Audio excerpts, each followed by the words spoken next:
akuwa olusiika omuwa lusaato olumuddiza okubeera ng'empeera yo okulaga nti osiimye ekyamazima okufaananako Nandegejja egudde mu ggulukira oba mu lusiinya. Nange nja kwebaza abo ab'ensonga abafaayo ku bintu nga bino era eby'ensonga era eby'amakulu ddala ate ebiyamba ensi yattu kubanga olulimi tubeera tulugundiiza. Balasanga emugondiire kitumbi atumbiire fenna embabire tubabire n'abalire abalire kalo zibalire n'olugembya lukalire enkalira zireetwe ebikaliriro bikalire amakalikali gagabulwe oluganda luwulirwe. Weewaawo kati kino kye mwambuuzizzaako abamu mikwano gyange naluddewo okukyanukula naye nze nzuuyo era ndi wano ntabye mbatabaddeeyo gye muwangaalira kati mbatuukako.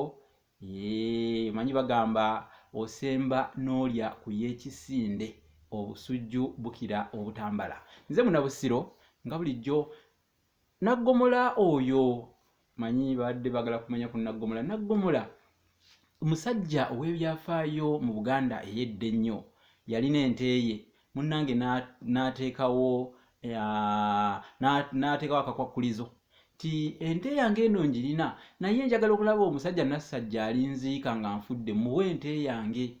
Omusajja omukulu ng'ejjembe yali mwami wa ku kyalo nga yeewayo ng'agamba yii nze ate n'aba nanziikirako mbalina ng'akkiriza nti ente bagimuwe.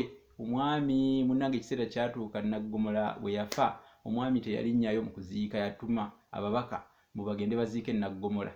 Ko Naggomola munnange ogunywanga n'oguteesa era Naggomola teyalaalayo emagombe yavaayo nadda ku ngulu n'agamba mugende mumuziike mu mbugo 50 tulabe bw'anadda. Ne bamuziika omusajja n'agaana era bamusanga ali ku ngulu n'agamba yii kisoboka kitya muddeyo mumuziike mu mbugo 10 kale tulabe bw'agaana.